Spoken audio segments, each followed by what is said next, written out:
Welcome to the JR28se Thermal Overload Relay Installation Commissioning and Operation Video Guide. Before getting started, switch off the power supply and wear insulating gloves and protective safety goggles.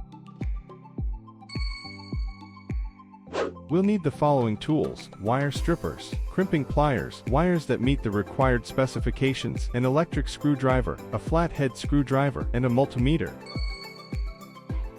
Before beginning installation, read the instruction manual carefully, confirm that the thermal overload relay parameters and requirements match the intended operating conditions, and verify that the stop button, reset button, and test button are all functioning correctly. Installation tip: align the upper end of the contactor with the top edge of the DIN rail, then gently press down on the lower end to ensure it clicks securely into place. Using a screwdriver, remove the terminal screws at contactor terminals 2T1, 4T2, and 6T3.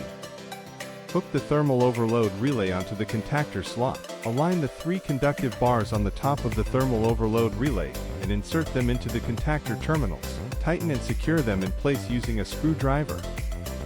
To remove the thermal overload relay, using a screwdriver, loosen the terminal screws on the contactor. Press down on the lower section of the thermal overload relay to detach it from the bottom of the contactor.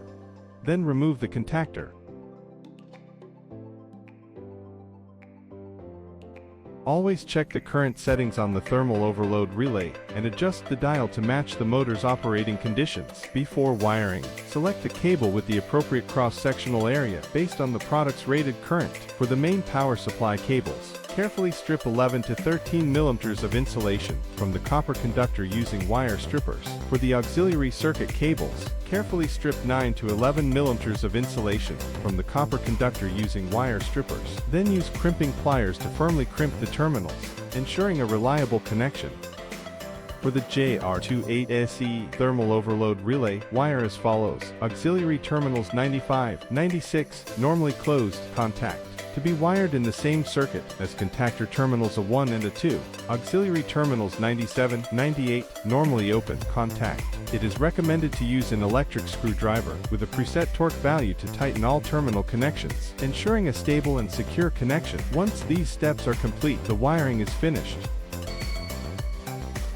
Before powering on, verify that the stop button, reset button, and test button of the thermal overload relay are all functioning correctly. After connecting the power supply, energize the main circuit and perform a continuity test using a multimeter to confirm the thermal overload relay is operating normally.